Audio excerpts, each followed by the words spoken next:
He is a disruptor within architecture. Björk is 43 years old, and in the world of architecture, that's a baby. Some of the most groundbreaking paradigm changes in recent architectural history have always happened when there was like this perfect confluence of an architect and a patron. The King Street opportunity came to us from Allied. Michael Emery had spent years assembling this property, and he knew that he had arrived at nearly 600 feet of frontage on King Street that was truly unique. I mean, that just doesn't exist. I would say that this is the dream commission for an architect. What we want to do is something functional, but also definitely will bring an improvement to the community. What we've done really well is incorporating some really beautiful heritage buildings into new construction, this yin and this yang of the new and the old. And in fact, the new, I think, helps celebrate the old. This kind of old school future. Yeah.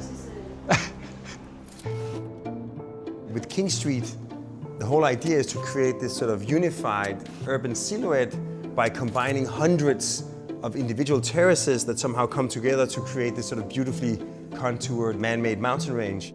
The idea is to bring the light inside the apartment as much as possible. It's a series of homes put together, but I can see which is my home and which is my tree. We all strive for that individuality.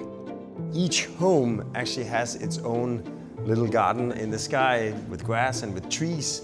So it's almost taking the urban scale and breaking it down all the way to the fine grain of the human scale. This project, far more than any other project ever done in Toronto, is bringing nature into the city in really interesting and creative ways.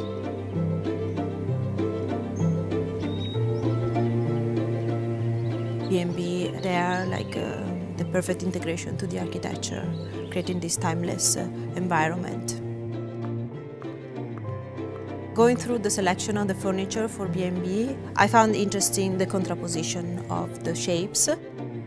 B&B definitely enriched the process of the selection. If we were able to only do the architecture or the interior, there would not be such a connection. The artist working with no constraints struggles. It's the constraints that produce the creativity. Every time you try to do things differently, it requires a lot more work, a lot more effort.